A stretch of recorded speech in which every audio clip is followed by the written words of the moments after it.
when we were in Medina, myself and the other Western students, primarily the U.S. students and the British students, we noticed that there was a big deficit normally between us and some of the other students. Like you would get some students there. I remember I had this classmate from Chad, and this guy was already a sheikh, really.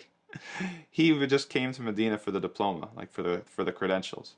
He was already memorized the whole Quran and books of hadith, and he carried himself with such dignity and such honor, and he spoke slowly, and he was always helping us come together. And if someone had gotten into an argument, he would advise them in a very beautiful and gentle way. And there was another student I knew from Guinea-Bissau. He came in halfway through the semester because they were under some sort of quarantine back then. They came halfway through the semester, and he did not struggle at all, let's say. He conquered the curriculum very, very easily. He passed through everything. We used to joke with him. We used to say, how's your master's thesis going, just in his first year? Because, again, he showed up basically as a sheikh. And he, too, the way he carried himself, there were other people from different parts of the Muslim world. They were already running orphanages. They were already imams of masjids that came to Medina. And what struck us, not just about how advanced they were in their good deeds and things like that, but especially their manners.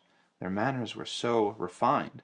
And for us as Westerners who have kind of been influenced a lot by Western culture, we noticed that we had this kind of deficit, not just of knowledge and how much we knew, but the way that we treat each other.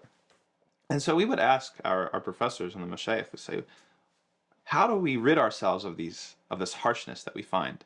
How do we soften ourselves and refine our character? And the most common answer we got was to read the Seerah of the Prophet ﷺ. They said that the Seerah is the quickest and most efficient way. If we're thinking of like foods, it's like the most nutrient dense material that you could digest, because the Seerah, well, let's put it this way. If you go to, the Quran and the Hadith, obviously we love them. We love to study them, but it always risks or runs the risk of having you take things out of context, right? If you have one ayah, well, how many other ayahs are there? If you have one hadith, well, how many other ahadith are there? Whereas the Seerah has the application of these things all together in the person of the Prophet Muhammad sallallahu alaihi wasallam.